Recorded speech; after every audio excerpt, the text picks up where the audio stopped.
कर्ण का ये नियम था कि जिस समय मैं आराधना में, उस समय कोई प्राण भी मांगे तो मैं दे दूंगा, ना नहीं निकल सकता। जब भगवान सूर्य ने देखा कि इसका नियम पक्का है और कोई भी मांगेगा तो ये सब कुछ दे सकता है, तो स्वप्न में आके कहा कि बेटा तुम मेरी आराधना कर रहे हो और मैं भी तुम्हारा पिता हूं, इसलिए तुम्हें संकेत कर रहा हूं कि एक समय ऐसा होगा, देवराज इंद्र ब्राह्मण के रूप में इसी उपासना के बीच में आएंगे और तुमसे कवच कुंडल मांगेंगे, तुम उन्हें मत देना। कर्ण ने कहा भगवान मेरा नियम है, यदि उस समय इंद्र या कोई भी ब्राह्मण आकर के मुझसे याचना करेंगे तो आपके इस आदेश का पालन मैं नहीं कर पाऊंगा। एक दिन ऐसा ही हुआ,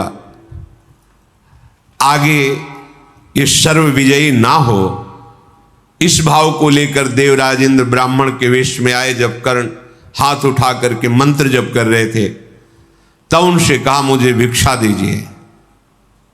कर्ण ने हाथ जोड़कर कहा आप बोले आपको क्या चाहिए।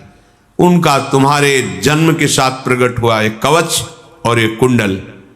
उसी समय काट करके कुंडल और उधेड़ कर त्वचा से कवच दे दिया। कर्ण के लिए कोई अदेय नहीं था, दानियों में शिरोमणि थे।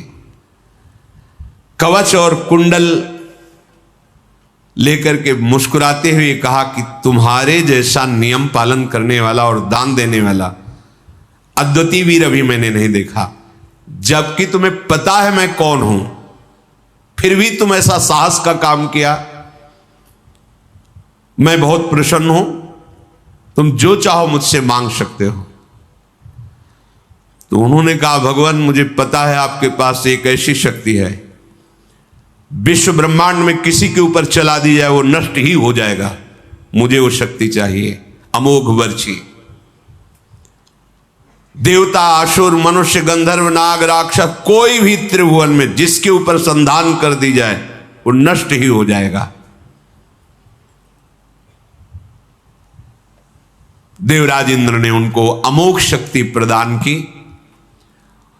यह अमोघ कार्य करने के कारण इनका नाम कर्ण नाम हुआ, जो छेदन करके अपने कवच को और कुंडल को प्रदान किया। कुंती भोज की पुत्री विशाल नेत्र वाली कुंती जी जब यौवन अवस्था को, ये रहस्य किसी ने नहीं जाना, ये गुप्त रहा कि कुमार अवस्था में भगवान सूर्यदेव की कृपा से कर्ण का प्रादुर्भाव, ये अभी कोई नहीं जानता। कुंती जी जब युवा अवस्था को प्राप्त हुई, मनोहर रूप तेजस्विनी, तो महाराज कन्या के पिता कुंती भोज ने बड़े बड़े राजाओं को बुलाया और स्वयंवर किया कि जिसे हमारी पुत्री कुंती स्वयं वरण करेगी, आप लोग विराजमान हुए, ये पसंद करेंगे। जब भीष्म जी को पता चला तो महाराज पांडु को भेजा, धृतराष्ट्र का ब्याह गांधारी से, महाराज पांडु को, भरतवंश शिरोमणि नृपश्रेष्ठ पांडु उस सभा में गए। सिंह के समान महान बलशाली तेजस्वी भगवान व्यासदेव जी के द्वारा प्रकट हुए हैं। उनको देखते ही कुंती जी के मन में आ गया कि अब किसी राजकुमार को देखने की जरूरत ही नहीं है। एक ही दृष्टि में महाराज पांडु को स्वीकार कर लिया और पांडु जी के गले में वरमाला डाल दी। जब राजाओं ने देखा कि वरण तो पांडु का हो गया तो सब अपने वाहनों द्वारा वापस हो गए। कुरुनंदन पांडु कुमारी कुंती से संयुक्त होकर सची के साथ जैसे देवराज इंद्र शोभा पाते ऐसे शोभायमान हुए। कुंती भोज ने शास्त्रीय पद्धति से फिर पांडु का कुंती जी के साथ विवाह संस्कार किया। बहुत से धन और रत्नों को उन्हें दिया। पांडु को उनकी राजधानी हस्तिनापुर में सम्मान के साथ कुंती भोज ने कुंती के सहित बहुत धन ऐश्वर्य के साथ विदा किया। बड़े बड़े ब्राह्मण महर्षि आकर के पांडु को आशीर्वाद दिए। शांतनुनंदन भीष्म जी ने विचार किया चक्रवर्ती राजा की एक और रानी होनी चाहिए। बूढ़े मंत्री ब्राह्मण महर्षि चतुर्ंगिणी सेना के साथ मद्रराज की राजधानी में स्वयं भीष्म जी गए। वाल्मीकि शिरोमणि राजा शल्य ने जब सुना महापराक्रमी महाभागवत भीष्म जी पधारे हैं तो नगर से बाहर निकलकर उनकी अगवानी की, स्वागत सत्कार किया, महल में ले गए, सुंदर आसन पाद्य अर्घ आदि देकर उनकी पूजा की। भीष्म जी से कहा आपका आगमन व्यर्थ नहीं हो सकता, आप आगमन का प्रयोजन बताइए।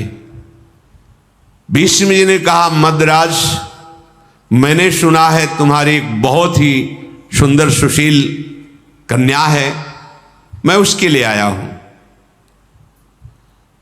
उस यशस्वनी को जिसका नाम माद्री है, अपने पांडु के लिए मैं उसे वरण करता हूं। उनका राजन, ये तो हमारे भाग्य की बात है कि स्वयं भीष्म मांग रहे हैं पांडु के लिए, पर हमारे यहां एक नियम है, कुल परंपरा से चला रहा है कि हम कन्या उसी को देते हैं जो ऐश्वर्य हमें समर्पित करता है। ये परंपरा चली आ रही है, हमारा कुल धर्म है, और जो हमारे बुजुर्ग करते चले आ रहे हैं वही हमें प्रमाण मानना है। भीष्म जी ने कहा स्वेच्छा से हम दें या आप अंक बोलेंगे? उनका नहीं, कुछ भी, बस एक नियम है।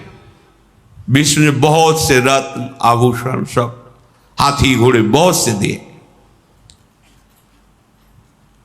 महातेजस्वी भीष्म जी ने तृप्त कर दिया शल्य को। स्वर्ण आभूषण, शास्त्रों विचित्र प्रकार के रत्न, हाथी घोड़े रथ वस्त्र अलंकार मणि मोती मूंगे ढेर लगा दिए भीष्म जी। शल्य ने वस्त्राभूषणों से विभूषित करके राजा पांडु के लिए कुरुश्रेष्ठ भीष्म को कन्या समर्पित की। गंगानंदन भीष्म माद्री जी को लेकर हस्तिनापुर आए और ब्राह्मणों द्वारा राजा पांडु की दूसरी ब्याह पद्धति माद्री के साथ पूर्ण किया। कुंती और माद्री जी, पांडु की दो पत्नियां, धृतराष्ट्र की श्री गांधारी जी।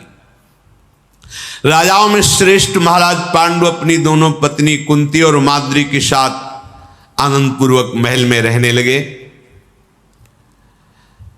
भीष्म जी ने संकेत किया कि चक्रवर्ती सम्राट सिंहासन पर वही सुशोभित होता है जो पूरी पृथ्वी पर विजय प्राप्त कर सके। महलों में ही रहने का अवसर नहीं, ब्याह हो गया है, निकलो और पूरे विश्व को परास्त करके फिर सिंहासन पर बैठो। आज्ञा के अनुसार समूची पृथ्वी पर विजय प्राप्त करने के लिए राजधानी से बाहर निकले महाराज पांडु। भीष्म जी के चरणों में मस्तक रखकर झुकाया। ब्राह्मणों ने मंगलाचरण किया। पांडु देव कुमारों के समान महान तेजस्वी बलशाली थे। अपने सैनिकों के साथ शत्रुओं, जो राजशत्रु थे, उन पर धावा बोला। पराक्रमी पांडु सबसे पहले विंध्य पर्वत के पूर्व दक्षिण की ओर, जिसे भिलसा कहते हैं, उस राजधानी में आक्रमण किया। फिर मगध देश में, उस समय दीर्घ नाम का राजा मगध राज पर राज्य करता था, उसे मार गिराया। फिर मिथिला देश, फिर काशीपुरी, सुई, पुंड्र, बड़े बड़े विश्व में, पूरे विश्व में जो भी राजा उनके आगे सर नहीं झुकाता उसे बंदी बना लेते, उसे दंड देते। परास्त करके राजा पांडु प्रज्वलित अग्नि के समान सुशोभित हुए।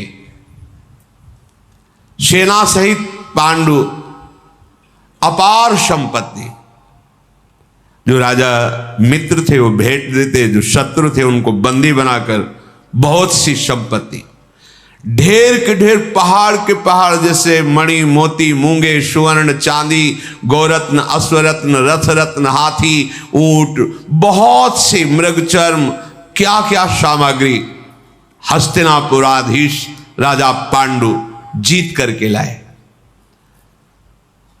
हस्तिनापुर में जब लौट कर आए तो उनका स्वागत हुआ। राजा पांडु जब नगर के निकट आए तो भीष्म जी ने उनकी अगवानी की। देखा अपार संपत्ति, आनंद बढ़ाने वाले पांडु निकट आकर महाभागवत भीष्म जी के चरणों में प्रणाम किया, सबका सम्मान किया। शंख तुरही मृदंग आदि से पांडु जी का स्वागत हुआ। सबसे पहले पांडु जी ने सारी संपत्ति अपने बड़े भाई धृतराष्ट्र के हाथ में दी। ये मर्यादा, यद्यपि राजा पद पर आप हैं पर अधिकारी धृतराष्ट्र जी हैं, क्योंकि बड़े हैं। धृतराष्ट्र की आज्ञा से फिर भीष्म जी को, सत्यवती जी को, अंबिका अंबालिका को प्रणाम नमस्कार और ये भेंट समर्पित की। विदुर जी के लिए भी संपत्ति का विभाग किया, सब पूरे नगर को बंटवाया संपत्ति। सत्यवती ने पांडु द्वारा जीत कर लाए हुए शुभ धन से खूब प्रजा को संतुष्ट किया। धृतराष्ट्र ने उस धन से ब्रह्म ऋषियों को बुलाकर 100 अश्वमेध यज्ञ करवाए। अब विचार किया महाराज पांडु ने, विजय भी हो गई, अब एकांतवास करके भजन भी करना चाहिए। अपनी दोनों पत्नियों को लेकर, कुछ अंगरक्षकों को लेकर राजमहल के सुख को छोड़कर वन में वास करने का विचार किया कि वहां जो हिंसक, प्रजा में संक्रामक रोग फैलाने वाले पशु हैं उनका शिकार, और एकांत में मंत्र जाप आदि करते हैं कुछ समय, क्योंकि युद्ध आदि में बहुत हत्याएं होती हैं। हिमालय के दक्षिण भाग की रमणीय भूमि में पर्वत के शिखरों पर विचरते हुए वहां निवास करने लगे। कुंती और माद्री के साथ में वहां तलवार बाण धनुष विचित्र कवच धारण करके भ्रमण करते। पांडु को देख करके वनवासी ऋषि मुनि बहुत सुखी हुए कि रक्षा करेंगे। यहां धृतराष्ट्र की आज्ञा से प्रेरित होकर बहुत से गुप्तचर पांडु की सुरक्षा में गुप्त रूप से रहते। यद्यपि उन्होंने ऐसा कहा नहीं था, पर उस सुरक्षा में रहते, क्योंकि चक्रवर्ती सम्राट है, कोई आक्रमण न करे। समय बड़ा विचित्र होता है, सब समय सुख जैसा ही नहीं रहता कि एक सुख का कार्य चल रहा है तो सुख ही बना रहेगा। भीष्म जी ने विदुर जी का भी विवाह करवा दिया। अगर हमारा जीवन भगवान से युक्त है तो कोई भी विपत्ति चाहे जितनी बड़ी हो वो परास्त नहीं कर सकती। ये जो हाहाकार मचता है हमारे हृदय में, उसका कारण होता है धर्म का आश्रय नहीं, सत्य का आश्रय नहीं, भगवान का आश्रय नहीं। इधर एक दिन भगवान व्यासदेव जी महल पधारे तो गांधारी जी ने भगवान व्यासदेव जी की सेवा की। व्यास देव की ऐसी सेवा की व्यास भगवान बहुत प्रसन्न हुए। कहा तुम्हारी जो कोई मनपसंद वस्तु या जो भी चाहना हो। उन्होंने कहा कि मेरी यही चाह है कि महाबलवान मेरे 100 पुत्र हों। भगवान व्यासदेव जी ने कहा तथास्तु, ऐसा ही हो। धृतराष्ट्र के द्वारा गांधारी ने गर्भ धारण किया, पर 2 वर्ष व्यतीत हो गए, ना गर्भ बढ़ा, बस एक मांस का पिंड जैसा, और ना गर्भ प्रसव हुआ। गांधारी जी को बड़ी चिंता हुई कि भगवान व्यासदेव जी के आशीर्वाद से गर्भ हुआ है। जब गांधारी जी को 1 वर्ष गर्भ धारण किया था, उधर महाराज युधिष्ठिर का प्रादुर्भाव हुआ था, आगे प्रसंग में आएगा। युधिष्ठिर का प्रादुर्भाव गुप्तचरों ने जब बताया तो बहुत कष्ट हुआ गांधारी को, क्यों हमसे तो छोटे हैं, इतना तेजस्वी पुत्र 100 पुत्र होने थे हुआ, तो अपने पेट पर बहुत प्रहार किया। 2 वर्ष गर्भ धारण करने पर भी कोई हलचल नहीं, कोई कुछ नहीं, बड़ा उनको गुस्सा आया, प्रहार किया, मूर्छित हो गए। जब मूर्छा जगी तो देखा एक मांस का पिंड सामने प्रहार से।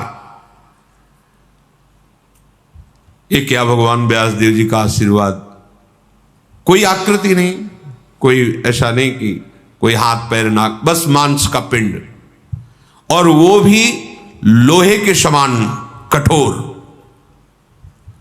बड़ा शोक हुआ। 2 वर्षों तक इसको गर्भ में धारण किया, किस काम का। दासियों से कहा फेंक दिया जाए। जो ही दासियों ने उठाया, भगवान व्यासदेव जी आ गए, ये क्या कर रहे हो? तो उनका भगवान इसका क्या करे, तो मांस का पिंड है। व्यास जी ने कहा मांस का पिंड नहीं है, हमारा आशीर्वाद है, जो हमने तुम्हें आशीर्वाद दिया था। उन्होंने कहा मुझे बहुत जलन हो रही, सुना है कि पांडु के एक तेजस्वी पुत्र प्रकट हुए युधिष्ठिर जी, मैं ये जलन बर्दाश्त नहीं कर सकती, इसलिए मैंने प्रहार किया तो गर्भ से मांस का पिंड निकला, और आपने 100 पुत्र होने का वरदान दिया था। भगवान व्यासदेव जी ने कहा विश्वास करो राजकुमारी, मैं कभी हास परिहास में भी मिथ्या नहीं बोलता, फिर आशीर्वाद या वरदान देने पर मिथ्या हो जाए, ऐसी कैसी बात हो सकती है? ये मेरे ही विधान से हुआ है। लाओ अत्यंत शीतल जल लाओ। शीतल जल लाया गया, और उस मांस के पिंड पर जो ही भगवान व्यासदेव जी ने शीतल जल डाला तो उसके 101 हिस्से हो गए। 100 और 101 हिस्से हो गए। गांधारी को बड़ा आश्चर्य, बिना कुछ छेदन भेदन किए, और वो जैसे एक अंगुष्ठ प्रमाण ऐसे आकृति उसमें बालकों की सी झलकने लगी। भगवान व्यासदेव जी ने कहा 101 कुंड बनाए जाए, शुद्ध गाय का घी उसमें भरा जाए कुंडों में, और दिव्य औषधियां भगवान व्यासदेव जी ने डाली, और इन 101 हिस्से को हर कुंड में रख दिया जाए, ऊपर से बिल्कुल बंद कर दिया जाए, बीच में खोला ना जाए। 2 वर्ष तक प्रतीक्षा करना, इसके बाद इसमें महाबली पुत्र प्रकट हो जाएंगे। 2 वर्ष बीतने का जो क्रम बताया था, उसी क्रम से पहला जेव ही कुंड का ढक्कन खुला गया तो दुर्योधन का प्रादुर्भाव हुआ। बड़ा दुर्धर्ष वीर, धृतराष्ट्र का यह पुत्र जन्म लेते ही ऐसी विचित्र भयावनी आवाज से रोया कि जितने गीद गीदड़ गधे कौवे सब चिल्लाने लगे। हाहाकार मच गया हस्तिनापुर में। समस्त गुरुजनों को बुलाया गया, श्रेष्ठ श्रेष्ठ। धृतराष्ट्र जी ने कहा कि ये तो बड़ा भयावह विषय है कि पुत्र होके ऐसा रोया जिससे कौवा गीद गधा ये सब अनिष्ट करने वाले जीव गूंज पड़े। जैसे कोई मंगल जन्म होता है तो दुंदुभियां बजती है, देवता पुष्प वर्षा कर, इसमें गधा रोए गीद गौरे, क्योंकि ये भगवत विरोधी का अवतार है। ये मेरा ज्येष्ठ पुत्र है, क्या ये राजा बनने लायक है? विदुर जी, भीष्म जी, बड़े बड़े महात्मा, उनके बीच में धृतराष्ट्र जी ने कहा। बड़े बड़े ब्रह्म ऋषियों ने विचार किया, फिर परम धर्मात्मा विदुर जी बोले, नरश्रेष्ठ, आपके पुत्र के जन्म होने में जो अपशकुन हुए हैं, इनका विचार कर मैं कहता हूं यही पुत्र तुम्हारे वंश का समूचे विनाश करवा देगा। मेरी सलाह है इसको तुरंत मार दिया जाए या इसको तुरंत फेंकवा दिया जाए, बिल्कुल ना रखा जाए। इसकी रक्षा की गई तो कोई रक्षा लायक नहीं रहेगा आपके कुल में, इसको हटा दिया जाए। 99 पुत्र आपके रहेंगे, बड़ा पुत्र आप इसको नष्ट करवा दीजिए। यदि शांति चाहते हो तो एक पुत्र का त्याग कर दो। हम नीति को जानते हैं, अगर एक पुत्र के द्वारा पूरे कुल का नाश हो रहा हो तो उस पुत्र को त्याग देना चाहिए। नीति कहती है समूचे कुल का नाश ठीक नहीं है। अगर एक गांव में एक कुल ऐसा हो जो पूरे गांव को नष्ट कर रहा हो तो उसको गांव से निकाल देना चाहिए।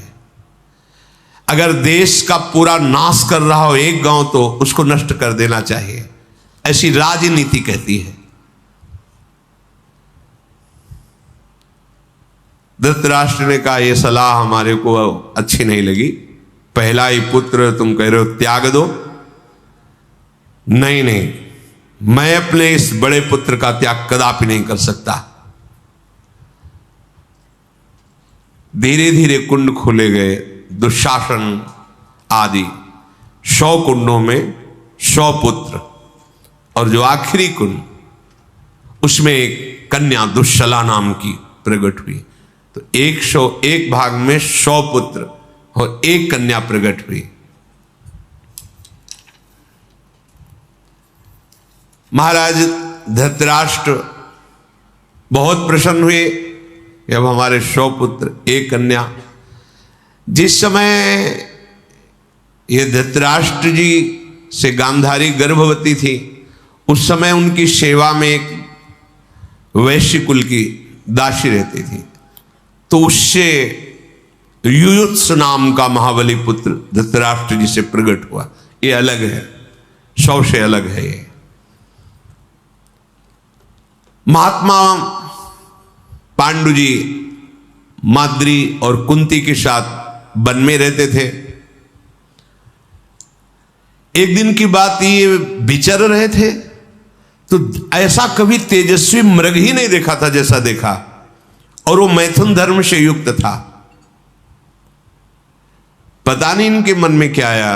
वैसे सिद्धांत है कोई भी जीव मैथुन कर रहा हो तो एक बार के बाद दोबारा दृष्टि नहीं जानी चाहिए, फिर उनको विक्षेप पहुंचाना तो बिल्कुल ठीक नहीं। कोई भी जीव जंतु से उनको बिल्कुल ठीक नहीं, पर प्रभु की लीला ही होगी।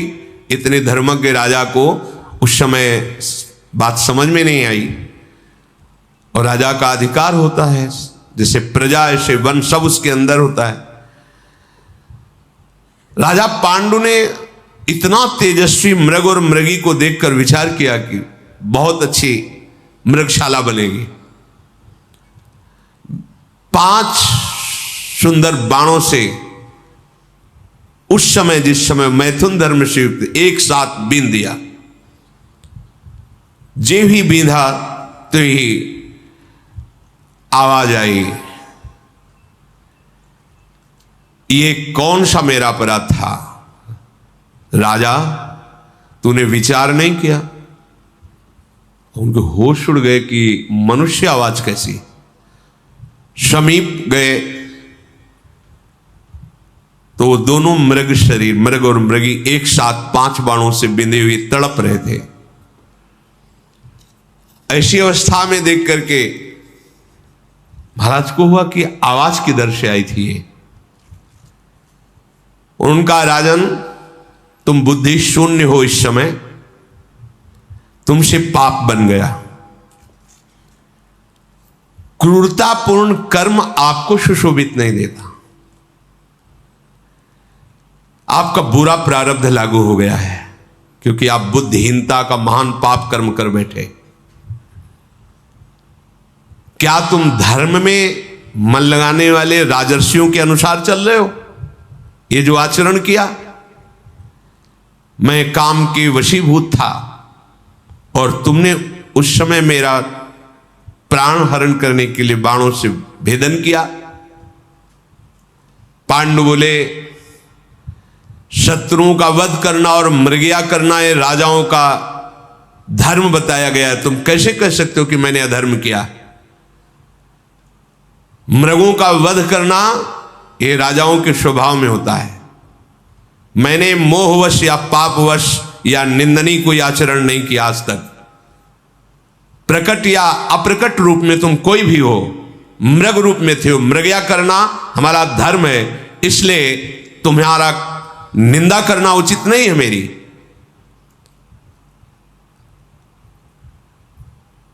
क्षत्रिय धर्म के अनुसार मृगों का वध करना प्रमाण सिद्ध शास्त्र अनुकूल बर्ताव है। जो मृग रूप में थे उन्होंने कहा शत्रुओं पर आक्रमण करना तुम्हारा धर्म हो सकता है, पर मेरे द्वारा तुम्हारी क्या शत्रुता हुई? मैं अत्यंत कोमल मृग शरीर धारण किए हूं, मैंने तुम्हारा क्या बिगाड़ा था? और यदि तुम ऐसा करते हो, कहते हो कि मृगया करना तुम्हारा धर्म है, तो कुछ क्षण रुक जाते और मैथुन धर्म से मैं निवृत्त हो जाता। उस समय तुम बाण संधान करते तो धर्मयुक्त था। ये कौन सा धर्म है? पांडु बोले शिकार के समय नहीं देखा जाता है कि वो किस स्थिति में है, इस स्थिति में आवे तब शिकार किया जाए। सावधान है कि असावधान है, कोई युद्ध नहीं है। युद्ध में कहा जाता सावधान, लेकिन मृगया शिकार में नहीं कहा जाता। तुम व्यर्थ में मेरी निंदा मत करो। मृग से आ जाए, मैं अपने मारे जाने के कारण तुम्हारी निंदा नहीं कर रहा हूं।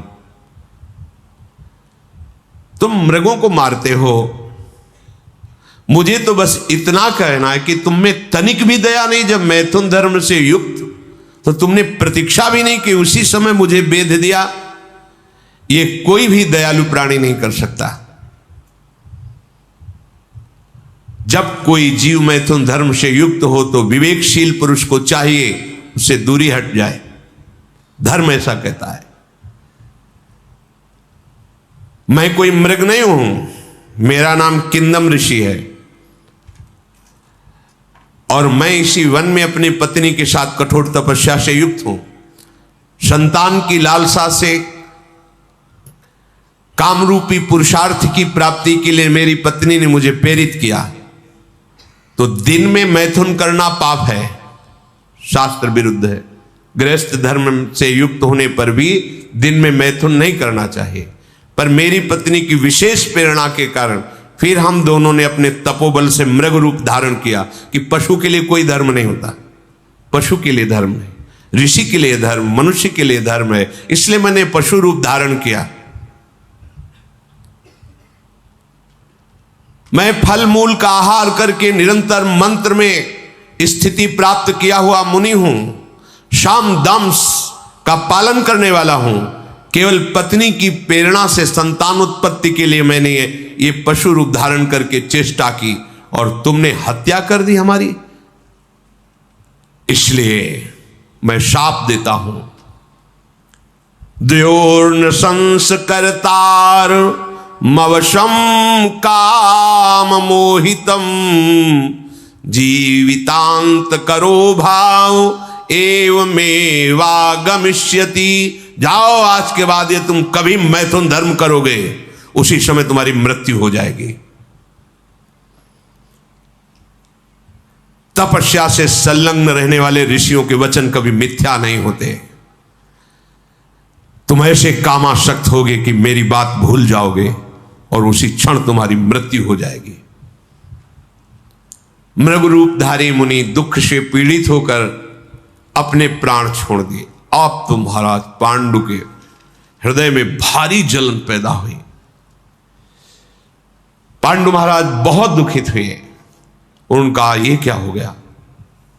मैंने तो मृग समझा था, ये तो ऋषि और पुत्र उत्पत्ति के संकल्प से युक्त, और इतना भयंकर शाप। अभी तो एक भी संतान नहीं हुई। अंतःकरण में इतनी ग्लानि प्रकट हुई उनके हृदय में। उनका मैं अब राजमार्ग पे नहीं चलूंगा, अब मोक्ष मार्ग पे चलूंगा। हर एक भोग का त्याग कर कठोर तपस्या के द्वारा अब उस मार्ग पे चलूंगा जिससे मोक्ष प्राप्त होता है। मैं अपने शरीर को निसंदेह कठोर तपस्या में संलग्न करके सुखा दूंगा, कभी भी स्त्री का स्पर्श नहीं करूंगा, वृक्ष से भिक्षा मांगकर जीऊंगा, मौन होकर सन्यास धर्म का या वानप्रस्थ आश्रम का पालन करूंगा। धिक्कार है हमारे जीवन पर, मैंने क्या कर दिया। मैं ऐसा धर्म ग्रहण करूंगा जिसमें प्रिय और अप्रिय दोनों समान होते हैं। यही है विरक्त का धर्म, उसका ना कोई प्रिय होता ना कोई अप्रिय होता है। मैं किसी के वियोग का कभी शोक नहीं करूंगा, किसी के संयोग से कभी हर्षित नहीं होऊंगा। यह है विरक्त धर्म।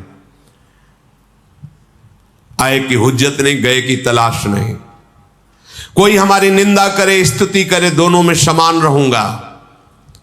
ना किसी से आशीर्वाद लूंगा ना किसी को आशीर्वाद दूंगा, ना किसी से नमस्कार की इच्छा रखूंगा। सुख और दुख में समान भाव रहूंगा। कभी आज से किसी की हंसी नहीं उड़ाऊंगा, किसी को कठोर वचन नहीं बोलूंगा, किसी से क्रोध नहीं करूंगा और कभी किसी को दंड नहीं दूंगा। यह है वैराग्य मार्ग। मैं हर स्थिति में अपने हृदय को प्रसन्न रखूंगा। आज से मैं चराचर प्राणी को अभय प्रदान करता हूं, किसी को दंड नहीं, किसी को दुख नहीं, किसी को मारूंगा नहीं।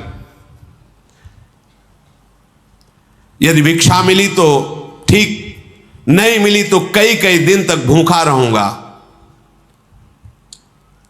कभी मैं भरपेट भोजन नहीं करूंगा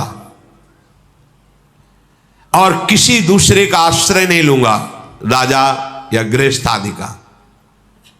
लोभवश किसी से मिलूंगा नहीं, अपनी जीविका का कोई साधन नहीं करूंगा। अगर एक आदमी हमारी बाह काटेगा और दूसरी बाह में चंदन लगाएगा तो मेरी तरफ से दोनों के लिए बराबर भाव रहेगा। जीने और मरने दोनों इच्छाओं का मैं त्याग करता हूं। बड़ा कठोर हृदय में नियम लेकर महाराज पांडु बहुत दुखित हो गए। कुंती और माद्री जी ने जब देखा, महाराज पांडु ने कहा, देवियों तुम हस्तिनापुर लौट जाओ। अंबिका अंबालिका जो मेरी मां है, विदुर जी, भीष्म जी, संजय जी, धृतराष्ट्र जी, सत्यवती जी, इन राजपुरोहित सबको मेरे इस कठोर व्रत की सूचना दो। मैं हस्तिनापुर पद का त्याग करता हूं और वनवासी स्वरूप होकर अपने जीवन को मोक्ष मार्ग में लगाता हूं। मैंने वनवास का दृढ़ निश्चय कर लिया है। कुंती माद्री ने कहा, सन्यास शब्द केवल मत बोलिए।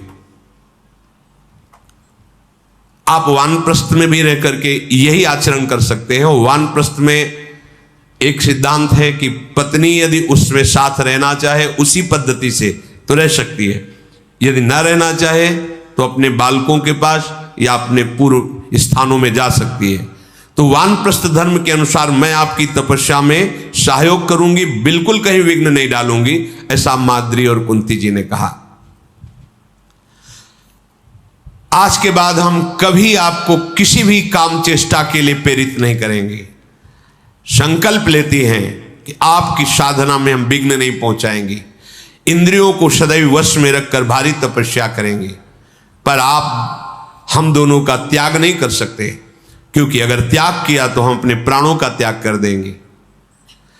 पांडु जी ने कहा, यदि तुम दोनों का यही धर्मयुक्त निश्चय है तो चलो, मैं संन्यास न लेकर वानप्रस्थ आश्रम में रहूंगा। और हमारे पिता भगवान वेदव्यास जी ने जैसी वानप्रस्थ की जीवनचर्या कही वैसा ही जीऊंगा। आज से मैं भोगियों के सुख और आहार और विश्राम का त्याग करता हूं। जैसे गृहस्थ जन रहते हैं, उस सुखों का त्याग कर और वल्कल वस्त्र धारण कर लिया और मूल और फल का आहार करने लगे। दोनों समय स्नान करना, यह हर उपासक को करना ही चाहिए।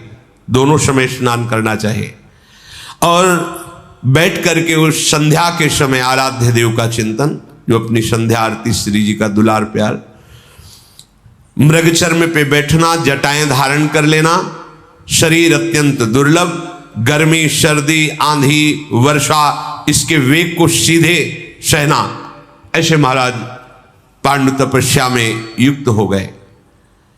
महाराज पांडु फल मूल का आहार करते हुए नागशत नामक पर्वत पर गए, कुछ दिन वहां तपस्या की, फिर चैत्ररथ, कालकूट, फिर हिमालय को लांघकर गंधमादन पर्वत, इंद्रद्युम्न सरोवर, इसके बाद हंसकूट, फिर सतसंग पर्वत पर रहने लगे। वहां एक दिन देखा कि बहुत से महात्मा जो बड़े ही तेजोमय हैं वो जा रहे थे। तो प्रश्न किया कि महाराज मैं आपके साथ चल सकता हूं सत्संग पर्वत से? तो उनका हम लोग सुमेर पर्वत की चोटी पर भगवान ब्रह्मा जी पधारे, उनके दर्शन करने जा, 4 लाख योजन जो है। बोले हम भी चलेंगे। बोले वहां मनुष्य शरीर धारण करने वाला, हम सब दिव्य हैं, तुम्हारे को दर्शन देने के लिए प्रकट हुए, वस्तुतः तुम हमें देख नहीं सकते, हम वायु वेग से चलते हैं, वहां तुम्हारी गति नहीं है, वहां कोई शरीरधारी नहीं जा सकता, हम सब दिव्य महात्मा है। उनका भगवान फिर हमारा जीना किस काम का, हमको तो ऐसा शाप मिल चुका है।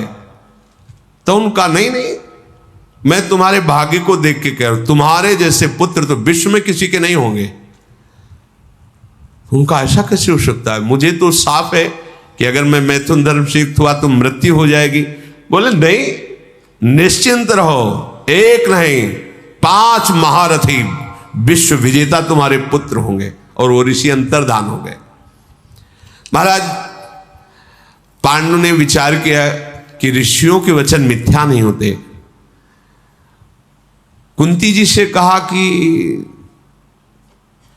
ऐसा कैसे हो सकता है, ऋषि के वचन मिथ्या नहीं हो सकते और मैं संयोग कर नहीं सकता, और 5 महारथी पुत्र।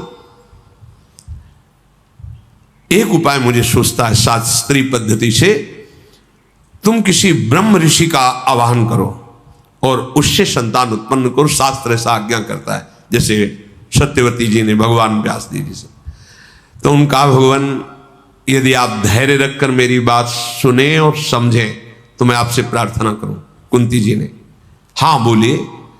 जब मेरी कुमार अवस्था थी तब मुझे अतिथि सत्कार साधु सेवा में लगाया गया था। महान कठोर व्रतधारी उग्र स्वभाव वाले भगवान दुर्वासा जी को मैंने प्रसन्न कर लिया था, और मेरे संयम को देखकर, मेरी सेवा को देखकर भगवान दुर्वासा जी ने मुझे एक मंत्र दिया था प्रयोग विधि सहित। मैं जिस देवता को जब चाहूं जहां चाहूं वैसे बुला सकती हूं, तो मुझे किसी ब्रह्म ऋषि की आवश्यकता नहीं है। यदि आपका आदेश हो और आप प्रसन्न हो तो संतानोत्पत्ति के लिए जिस देवता को कहो मैं उसे बुला दूं। पांडु जी ने जब ये बात सुनी तो बहुत प्रसन्न हो गए। महाराज यशस्वी पांडु जी ने कहा, तभी ऋषियों ने ऐसा वरदान दिया था। अब मुझे समझ में आ गया, आज मैं धन्य हो गया। कुंती, मेरे वंश में तुम्हारा महान अनुग्रह है, तुम मेरे कुल को धारण करने वाली हो। मैं उन महर्षियों को नमस्कार करता हूं जिन्होंने मुझे सूचना देकर जीवन दान दिया कि तुम्हारे 5 पुत्र होंगे। देखो, धर्म है ऐसा, पर कभी कोई अंगुली ना उठा सके, इसलिए पहले सीधे धर्मराज का आह्वान करो, क्योंकि धर्म का पूर्ण ज्ञान धर्मराज जी को है। कभी कोई ऐसा ना कह सके कि अधर्म है, इसलिए पहले धर्मराज को बुलाओ, क्योंकि साक्षात धर्म है। धर्म से प्रथम पुत्र उत्पन्न होने वाला धर्मात्मा कहा जाएगा। धर्म के द्वारा जो पुत्र होगा वो धर्म की स्थापना करेगा। इसलिए आप धर्म देवता का आवाहन कीजिए। अपने पति पांडु के ऐसा आदेश पर तथास्तु कहकर प्राणों का संयम करके, अपने पति की परिक्रमा करके, पति को प्रणाम करके, उनसे आज्ञा लेकर, गांधारी जी को अभी 1 वर्ष जब गर्भधारण की हुए था तब ये प्रकट हुए पहले युधिष्ठिर जी, पर गर्भधारण दुर्योधन जी पहले गर्भ में आए, क्योंकि 2 वर्ष बाद कुंती जी ने धर्म देवता का जे ही आवाहन किया, तत्काल उसी क्षण भगवान धर्म उपस्थित हुए। मानो कई सूर्य एक साथ प्रकट हो गए हों। कुंती देवी ध्यानस्थ थी धर्म देवता के विषय में। वो हंसकर बोले, कुंती क्या तुम्हें चाहिए, क्यों मेरा आह्वान किया? तब कुंती जी ने आंख खोल के देखा, प्रणाम किया और कहा, भगवान मुझे पुत्र की प्राप्ति चाहिए। योग मूर्ति भगवान धर्म ने कुंती जी को एक पुत्र प्रदान किया। जब चंद्रमा ज्येष्ठा नक्षत्र पर थे, सूर्य तुला राशि में थे, शुक्ल पक्ष की पूर्ण पंचमी तिथि थी, अभिजीत नामक 8वां मुहूर्त, उस समय उत्तम पुत्र का प्रादुर्भाव हुआ। जन्म लेते ही आकाशवाणी हुई, ये महान श्रेष्ठ साक्षात धर्म है, धर्मात्माओं में अग्रगण्य है और ये पराक्रमी उदार दूसरे का हित करने वाला अजात शत्रु सत्यवादी महात्मा, ये धर्मराज युधिष्ठिर के नाम से प्रसिद्ध होगा। महाराज युधिष्ठिर का प्रादुर्भाव धर्म देवता से हुआ।